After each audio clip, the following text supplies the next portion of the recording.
이제 회사의 그 의구심, 아까 말했던 디램 개발력 문제 있느냐, 회사 안에 시너지를 좀 쓸 수 있냐, 이거 차원에서는 저는 좀 괜찮은 것 같아요, 이제. 지금 시점에 삼성전자, SK하이닉스는 여전히 투자해도 괜찮은 건가요? 뭐 가격은 계속 착하잖아요.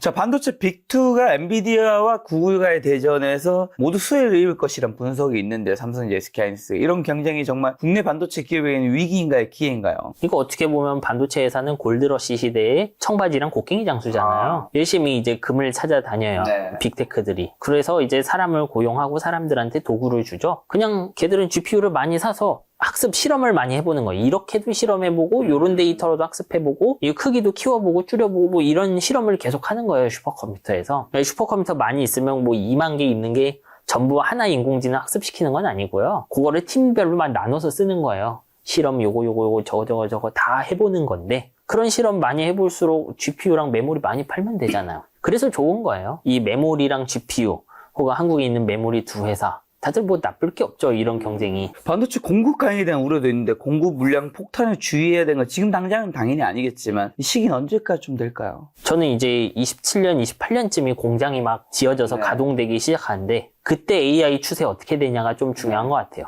일단 뭐 짧게 보면 마이크로는 할 수 있는 게 별로 없어요, 3사 중에. 그 삼성이랑 하이닉스가 네. 부지 역량이 있고, 짧게 보면 삼성전자가 지금 뭐 확장 가능한 부지가 유일하게 있어요.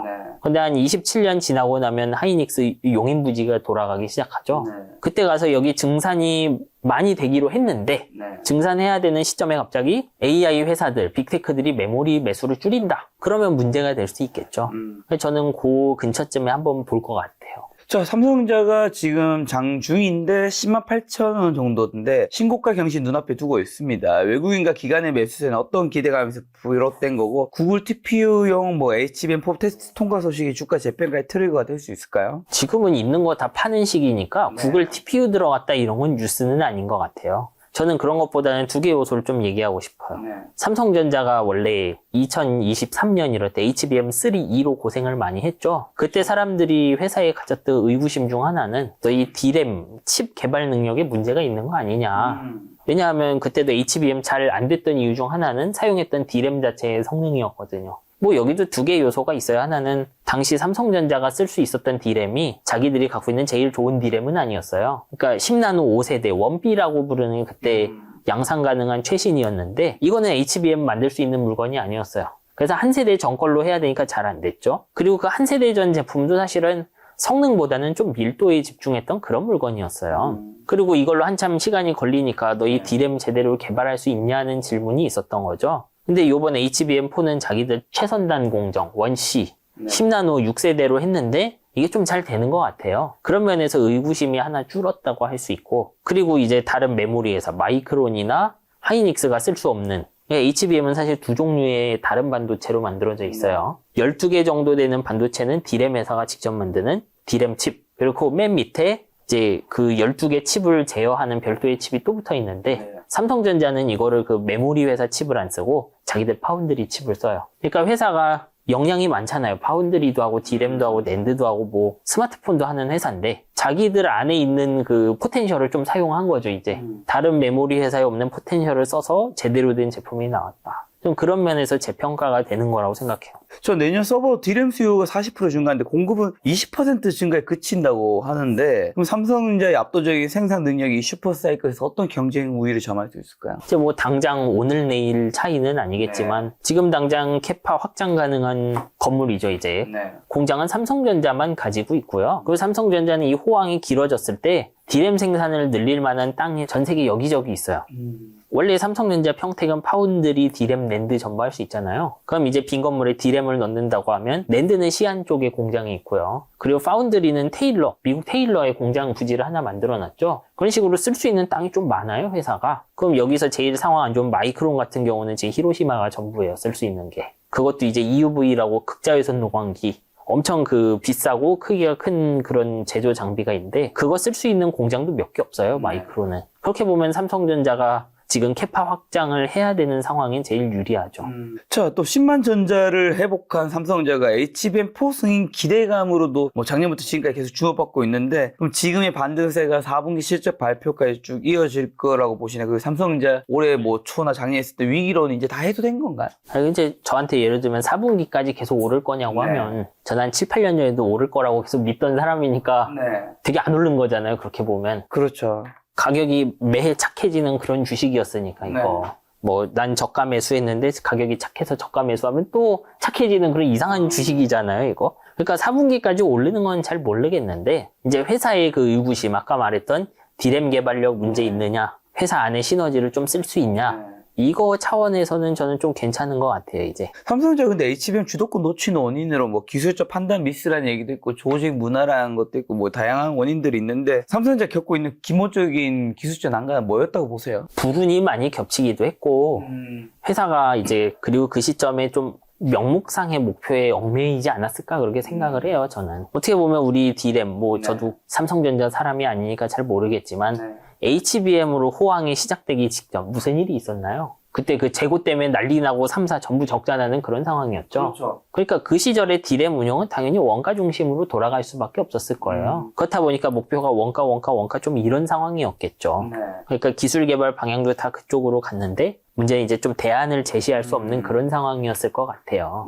뭐 그런 것뿐만 아니라 회사가 어느 순간 모르겠어요. 한번 그 기술 개발하고 실패할 수 있잖아요. 그렇죠. 근데 그 기술 개발이 실패한 시점에 좀 회사가 어떻게 보면 자존심을 언론에서 많이 세워왔던 것 같아요. 뭐 세계 최초 게이트 오러라운드, 파운드리 뭐 이런 거 계속 홍보를 해왔잖아요.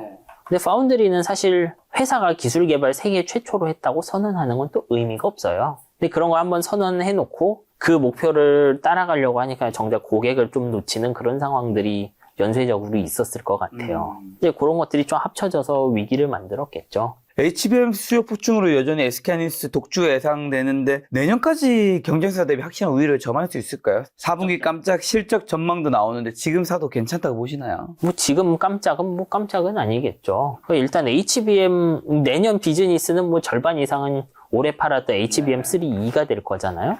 당연히 내년에도 하이닉스 우위가 지속되겠죠.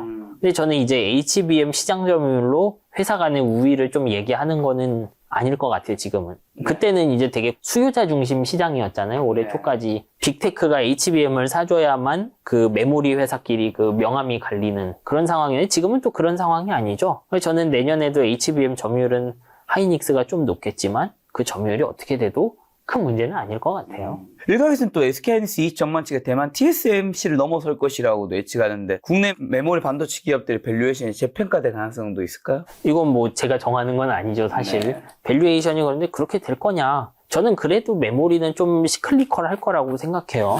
왜냐하면 어떤 사람들은 이제 이 메모리를 좀 파운드리화 한다. 왜냐하면 장기 계약하니까. 이 파운드리처럼 주문받고 좀 노리스크에 가깝게 운영할 수 있지 않을까라고도 생각하는데 저는 그렇게까지 가는 거는 좀 쉽지는 않을 것 같아요, 솔직하게. 왜냐하면 이제 지금 같은 경우는 장기 계약을 해야 되니까. 왜냐하면 디램이 너무 부족하니까 빅테크들이 장기 계약한다고 선금을 줄 수 있죠. 내가 미리 돈 줄 테니까 공장 지어줘라, 이렇게. 근데 이거의 본질은 그냥 메모리 수요가 늘었기 때문에 메모리를 입도 선매하는 그런 느낌이죠. 밭대기를 미리 하는 거에 가까워요. 밭을 만들기 전에 밭대기부터 해버리는 케이스죠. 근데 TSMC의 비즈 방식은 그런 밭대기 방식은 아니에요, 사실. 공급이 부족해서 미리 웨이퍼를 신청한다 그런 느낌이 아니고요. TSMC는 제조를 하지만 메모리랑 차이가 있어요. 설계도를 빅테크나 팹리스라고 하는 설계 전문 회사가 해요, TSMC에서. 근데 어떠냐 하면 TSMC가 공정 개발 완료하고 공장 짓는 시간보다 어차피 설계가 오래 걸려요, 실제로. 그러니까 TSMC는 그런 장기 계약이 가능한, 그 리스크 없는 계약이 가능한 거죠, 그러니까. 왜냐하면 어차피 설계하는 사람은 우리가 이 설계해서 이거 양산해도 되겠다 싶을 때 신청하면 그때부터 공장 지으면은 얘가 몇 장 만들어 달라고 신청하면 그대로 나오는 거잖아요. 디램은 설계를 빅테크가 하는 것이 아니죠. 그래서 이게 진짜로 그 밸류에이션이 TSMC 같이 안정적으로 넘어가려면 아예 D램 제조뿐만 아니라 D램의 디자인 자체도 빅테크 고객들이 참여를 해야 되지 않을까 그렇게 생각을 해요. 자, 삼성전자 SK하이닉스 시가총액이 역전 가능성까지 거론되는데 SK하이닉스가 삼성전자 다시 메모리 왕자에 탈환하기 위해서 그럼 반드시 해결해야 할 선결 과제는 뭘까요? 그리고 진짜 역전 가능성 있다고 보시나요? 저는 사실 삼성전자는 이제 할 걸 다 했고 네. 두 분기 정도 이제 1등 점유율을 뺏겼죠. 다시 1등으로 돌아올 것 같아요, 사실은. 뭐 그게 뭐 하이닉스가 못해서 그런 건 아니고 하이닉스는 자기들이 할 수 있는 거의 최선을 다 했고 삼성전자도 HBM3 이때 이제 위기가 잔뜩 어떻게 보면 쌓였던 문제가 터져 나왔다가 회복세로 돌아왔죠. 그러면 다시 점유율 자체는 또 벌어지겠죠. 삼성전자가 높아지는 방향으로. 그래서 뭐 딱히 그런 면에서 더 해야 될 건 없다고 생각해요, 저는. 이제 뭐 여기서 중요한 건 두 회사가 이제 가지고 있는 기술 기반이 달라졌기 때문에 많이 다른 길을 가게 될 거라는 건 있어요. 삼성전자는 내부 시너지를 계속 써야 되고 하이닉스는 계속 외부에 있는 다른 역량가지 1등 회사들과 협업해야 되고요. 자, AI 시대에 다시 시작하는 반도체 공부, 요 책을 내신 것만큼 반도체 시장에 대해서 공부도 많이 하셨을 텐데, 현재 주가 기준으로 봤을 때 SK하이닉스는 독주가 계속될 것이라 보는지 아니면 저평가대 삼성전자의 반등 여력이 더 크다고 보시는지, 어느 쪽이 더 좀 좋다고 보시나요? 저는 이제 하이닉스를 좋아하지만 하이닉스를 그냥 다니셨기 때문에. 네, 이건 뭐 마음이 그렇단 거고 근데 그냥 전 상승 가능성을 보면 삼성전자 쪽인 것 같아요. 네. 예를 들면 저번 점유율 기준으로 봐서 두 회사의 메모리 사업 가치가 똑같다고 한번 해볼게요. 네. 똑같이 가정해보면요. 둘의 지금 시가총액 차이가 250조 원쯤 되거든요. 250조. 네, 250조 시가총액 차이인데 삼성전자가 100조 원 정도 현금이 있어요. 그러면 100조 원 현금 다 배당해볼게요. 그러면 150조 원 남는 거죠. 그건 삼성전자의 메모리 뺀 사업 가치를 150조 원으로 평가한다는 얘기인데 그거보단 잘하겠죠. SK하이닉스는 현금이 별로 없나요? 하이닉스는 전부 공장에 넣고 있잖아요. 이건 이 두 회사의 되게 큰 차이예요. 하이닉스 지금 돈을 많이 벌고 있지만 전부 이제 용인으로 가고 있죠, 돈은. 네. 반면 삼성전자는 테일러도 진행하고 평택도 진행하면서 현금은 계속 늘어나는 그런 형태죠. 그러니까 이제 원래 얘기로 돌아가 보면은 현금 배당하면 150조 원 정도 차이만 남는 건데 둘 사이 시총이. 그러면은 삼성전자 스마트폰, 파운드리, 뭐 가전, 네트워크 이런 걸 전부 150조 원에 팔 거냐? 그거보단 가치 높을 것 같죠. 그렇게 보면은 조금 더 비싸야 되지 않을까? 그렇게 생각합니다. 자, 그럼 반도체 장비나 소부전 종목 중에서 SK하이닉스, 삼성전자 낙수 효과 가장 크게 볼 수 있는 탑픽은 좀 어딜까요? 저는 지금 시점에서는요, 이거 네. 공급자 시장이잖아요. 어차피 생산 못해서 있는 거 다 파는 상황이기 때문에 지금 소부장 볼 필요가 있나? 뭐 개인 생각이 이거는 그렇게 생각해요. 왜냐하면 여기서 지금 어떻게 보면 서프라이즈를 낼 수 있는 빅테크밖에 없죠.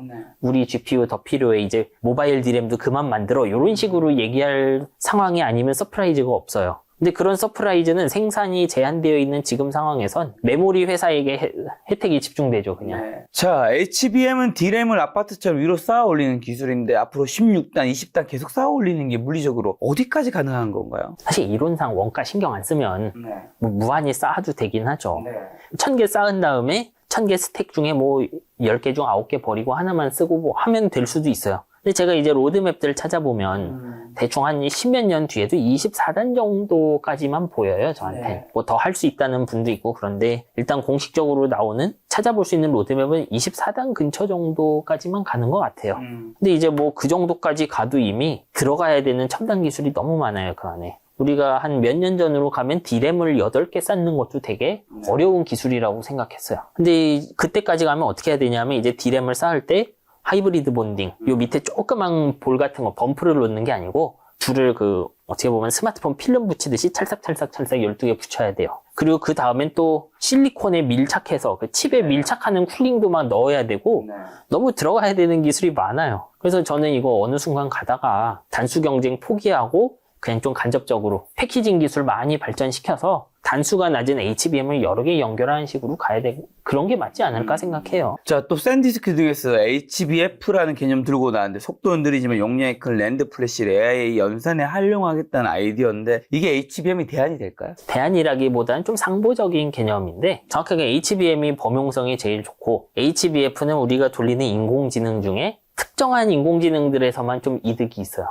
예를 들면 인공지능 만들 때 학습과 추론 중에는 학습에는 좀 쓰기 힘들고 추론에는 쓸만하고요. 그리고 추론 중에도 인공지능의 그 뇌 크기가 엄청 큰데 우리가 카드 한 장에서 돌리면 이득이 있는 애들 뭐 로봇이나 이런 데 좀 언어 인공지능을 쓰고 싶을 때는 이득이 될 수 있어요. 근데 이제 이런 제품의 문제는 기존에 낸드 쓰는 거랑 완전 다른 방식으로 낸드를 쓰겠다는 거라서 이 낸드를 둘러싼 수많은 이해관계자, 낸드라고 했지만 플래시 메모리를 사용자에게 공급하기 위해 개입하는 수많은 사람들, 예를 들면 낸드 플래시 제조하는 회사 있고 낸드 플래시 제어하는 컨트롤러가 있고 그리고 낸드 플래시 컨트롤러 붙은 제품을 쓰는 호스트, 쉽게 말하면 빅테크죠. 그런 애들이 있는데 얘들이 전부 모여서 한번 머리 맞대야 돼요. 왜냐하면 플래시는 D램보다는 좀 그 신뢰도도 안 좋고 성능도 나쁘기 때문에 우리 예를 들면 플래시 메모리로 이런 걸 쓰려고 하면 이제부터는 HBM에서 메모리가 스스로 하던 걸 빅테크 너희가 스스로 해야 된다. 그러면 너희들 소프트웨어도 조금 고쳐야지. 컨트롤러도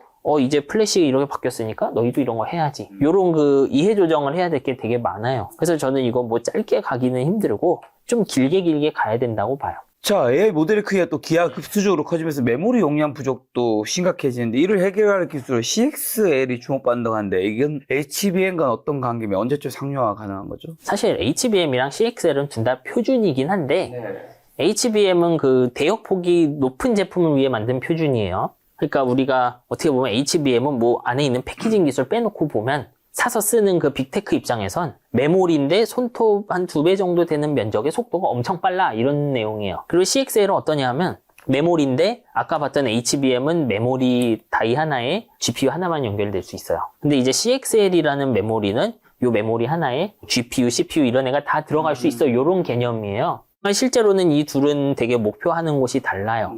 어떻게 보면 HBM은 인공지능처럼 용량 자체가 큰데 계산도 많이 해야 되는 계산을 많이 하려면 인공신경망을 빠르게 GPU 칩으로 옮겨와야 돼요. 그래서 그걸 빨리 옮겨오기 위해 HBM을 쓰는 것이고요. 원래 CXL이 인공지능이 이렇게 대유행하기 전에 나온 개념인데 그때는 이제 느꼈던 문제 중 하나가 메모리 용량이 잘 안 늘어난다. 그리고 각 칩들이 메모리를 크게 갖고 있다 보니까 서로 중복되는 내용이 너무 많다. 반도체 사이에. 그러니까 우리 어떻게 보면 서로 집에 있던 창고 대신에 공용 창고를 하나 뭐 아파트 하나에다 공용 창고 놓고 규칙을 정해서 쓰자 이런 개념이었어요 CXL은. 그러니까 둘이 노리는 목표도 다르고 상용화하는 조건도 많이 다르죠. 뭐 HBM은 상용화 됐으니까 이제 의미가 없고 그 CXL은 지금 인공지능 시장에선 현실적으로 거대한 인공지능을 구동하는데 사용하기는 쉽진 않아요. 왜냐하면 이 표준 자체가 굉장히 빠른 속도로 동작한다기보단 여러 칩이 이제 같이 분업하기 위해 만든 거니까 공유 창고 안에서 물론 이제 CXL을 열심히 개발하면 HBM처럼 빠르게 만들 수 있는데 그러면 결국 단가도 뭐 HBM이랑 비슷해질 거예요 실제로는. 그러니까 얘는 어떻게 보면 지금 상황의 게임 체인저라고는 할 수 없고 뭐 상용화는 사실 어떻게 보면 내년 내후년에도 클라우드가 쓰겠지만 인공지능을 직접 구동하는 용도보다는 그냥 자기 할 일 하던 사람들이 자기들 효율성 높이려고 그냥 사다 쓸 가능성이 훨씬 높아요. 자, 중국이 또 미국의 제재 속에서도 레거시 구형 반도체 생산량 공격적으로 늘리고 있는데요. 이게 삼성전 SK하이닉스의 범용 메모리 시장 점유율에 위협이 될 수도 있을까요? 사실 좀 위험했던 시기도 있죠. 근데 이제 중국의 장비 수입이 끊기고 나서 미국이 막아서요? 예, 미국이 뭐 대놓고 막았잖아요. 예전 EUV만 막았는데 이제는 그전 제품 DUV까지 다 막아놨잖아요. 그런 상황이니까 이제 점점 점유율 올리기 힘들어지겠죠. 왜냐하면 미세와 길이 최대로 가도 마이크론 10나노 5세대 정도일 거고 그것도 장비 수리가 잘 안 되는 상태로 가야 되니까 매해 생산량이 떨어지게 될 거예요, 이러면. 그리고 이제 인공지능을 좀 얘들이 앞으로 나가려고 HBM 생산도 더 하고 있죠. 그러니까 더더욱 그 범용 메모리 시장에서 점유율이 줄어들겠죠. 그래서 저는 어떻게 보면 몇 년 전엔 좀 위험했지만 지금은 예전보다는 괜찮은 것 같아요. 근데 갑자기 장비 수출이 풀린다든지 하면 좀 문제가 될 수 있겠죠. 하웨이 등 또 중국 기업들이 HBM 자체 개발하려고 시도하고 있다는데 한국 기업과의 기술 격차는 어느 정도면 이들이 유의미한 추격자가 될 수 있을까요? 유의미하다고 하면 뭐 시장 점유율이 뭐 마이크론 반쯤 된다 이런 걸 텐데 그러긴 쉽지 않을 것 같아요 저는. 뭐 그냥 기술 격차만 놓고 보면 HBM3만 놓고 보면 삼성전자나 하이닉스가 한 3년 전에 만들었던 거고 근데 사용한다는 D램은 그 원제트급 두 회사에 원제트급이니까 그걸로는 6년 정도 차이가 나겠죠. 그러면 이론상으로 기술 개발만 놓고 보면 지금 1B급 하이닉스가 HBM4 만드는 게 1B급이거든요. 마이크론이 한 21년쯤 내놓은 제품이고 한 거기까지가 맥시멈이겠네요. 그러면 근데 현실적으로는 장비가 좀 관리가 안 되니까 거기까지 가는 것도 쉽진 않을 수 있어요. 자, 그럼 반도체 기업 분석할 때 재무제표보다 더 중요하게 보시는 기술적 시그널이나 지표 같은 것도 있을까요? 저는 너무 넓게 보지는 않고요. 저의 스타일상으로는 그냥 산업, 예를 들면 반도체 중에 메모리가 좋아 보이면 메모리 만드는 완제품 기업을 그냥 다 사버려요. 삼성전자, 하이닉스 이런 거 다 사버리는 거죠. 줄 사이에 고민하고 싶지 않으니까. 그 다음에 어떻게 하냐면 메모리 수요에 관련된 기술만 보는 거예요. 지금 같은 경우 인공지능이니까 인공지능 중에 혹시나 갑자기 메모리 사용량이 범용으로 확 줄어들 수 있는 기술이 나오나? 뭐 예를 들면 뉴로모픽 반도체 이걸로 학습 추론을 범용으로 할 수 있는 게 나오나? 이런 것만 체크하는 쪽이에요. 그 다음에 그냥 일상을 사는 거죠. 자, 그럼 미국 지금 빅테크 주식 한국 메모리 기업 중 어디에 비중을 둬야 할까요? 저는 이제 메모리 회사 사는데 늘 그랬죠, 이제. 근데 이거는 옳고 그른 문제보다는 그냥 본인의 멘탈이나 투자 상황 이런 거에 달렸다고 생각해요, 저는. 어떻게 보면 미국장이 지금까지 잘 해왔죠. 근데 메모리 회사들 지금 내년에 순이익이 뭐 100조 원씩 나온다고 하고 있죠. 내후년도 되게 좋을 것 같고 뭐 어떻게 될지 모르지만 미래는. 그러면 이 주가가 따라 오를까요? 아닐까요? 잘 모르겠죠, 사실. 뭐 한국이 한국할 수도 있는 거고 이번엔 다르다가 될 수도 있는 거니까요. 근데 그런 상황이니까 그냥 예를 들면 TSMC도 오랫동안 제자리 있다가 지난 5년간 3배인가 상승했나 그랬어요. 이런 거 놓치면 또 쓰리죠. 뭐 그렇게 된다는 거 아닌데 이런 포텐셜이 있는데 내가 미국에 갈까? 그럼 속이 또 쓰려요. 뭐 안 일어나면 속이 안 쓰리겠지만 혹시 우리도 그런 찬스가 있는데 놓치면 어떡하지? 이런 생각이면 또 사야 되는 거죠, 한국 회사들을. 이건 그냥 투자자가 선택하는 게 맞다고 생각해요, 저는. 자, 이런 개별 종목금 투자가 일단 반도체 ETF, 뭐 SOXS라든가 SMH 이런 거 모아간 전력은 어떻게 보세요? 뭐 그것도 좋아요, 저는. 근데 이제 저한테 물으면 전 취향상 그냥 한국에 있는 반도체 회사를 딱 놓고 그냥 얘들 시총 비율로 그냥 사놓고 그냥 예를 들면 현금 1억 있다면 삼성전자, SK하이닉스 시총 비율대로 지금 7대3, 6대3 뭐 이런 식이잖아요. 그렇게 사놓고 그냥 말씀드렸던 것처럼 인공지능 관련한 공부나 더 하는 게 낫지 않을까? 이런 거죠. 어떻게 보면 이게 뭐 수익을 맥시멈 하는 그런 것보다는 뭐 결국 이거 장기전이니까 투자는.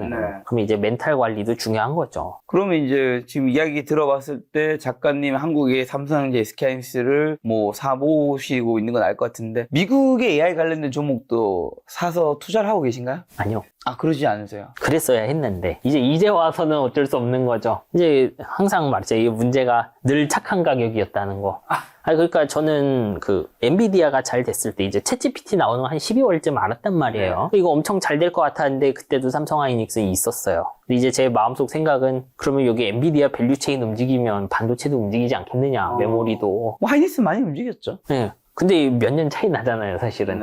하이닉스 그때 움직인 거 한 2배 정도 움직인 거잖아요. 20만 원대 갔다 또 한참 20만 원대 있다 50만 원 점프한 거잖아요, 지금 와서. 그 엔비디아를 샀던 사람들의 수익률에 비하면 좀 안 높죠, 하이닉스의 수익률조차도. 뭐 그랬으니까 그때 시점으로 가면 사는 게 정답이지만 지금도 그럴까? 예를 들면 과거를 보고 미래에 지금 나스닥이 엄청 높은데 이게 또 2배 오를까? 그럴 수도 있어요. 예를 들면 인공지능이 갑자기 편의점 노동자들 전부 로봇으로 대체한다든지 그런 게 보이면은 또 일어날 수도 있죠. 근데 아직 그 정도까지 가긴 시간 남은 것 같고. 그렇더라도 그런 게 되더라도 결국 메모리는 사서 쓸 것 같고.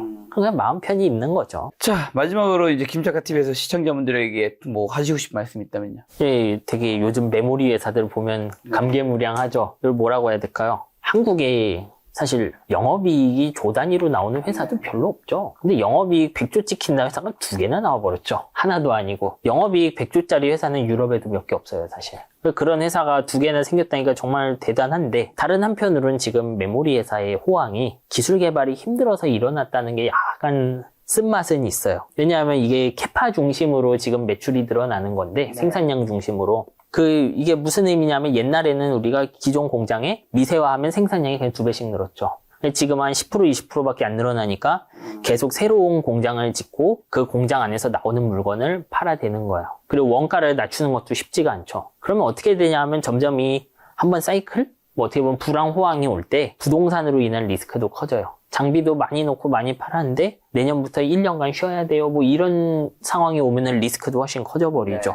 뭐 그런 상황이라는 게 한편으로는 제가 좀 이제 회사 들어갔을 때 알고 있던 반도체 시장이라는 게 완전히 변했구나. 뭐 이런 생각도 들어요. 그래서 우리가 HBM이란 것도 나오고 패키징도 공부해야 되고 뭐 빅테크들의 설계도 공부해야 되고 이런 상황이 된 거죠. 그냥 되게 큰 호황이니까 즐겁긴 하지만 공부해야 될 게 많아졌구나. 이렇게 생각을 했으면 좋을 것 같아요, 이제. 그리고 지금 시점에 삼성전자, SK하이닉스는 여전히 투자해도 괜찮은 건가요? 뭐 가격은 계속 착하잖아요. 네. 뭐 나중엔 나쁜 가격이 됐으면 좋겠는데 모르겠네, 어떻게 될지. 알겠습니다. AI 관련해서 반도체 관련해서 더 공부하고 싶으신 분들은 작가님이 추가하신 AI 시대 다시 시작하는 반도체 공부 보시면 큰 도움 되지 않을까 싶습니다. 오늘 만남의 손님은 정희성 작가님이었습니다. 지금까지 소중한 시간 함께해 주셔서 정말 감사합니다. 오늘도 김 작가였습니다. 고생 많으셨습니다. 네, 감사합니다.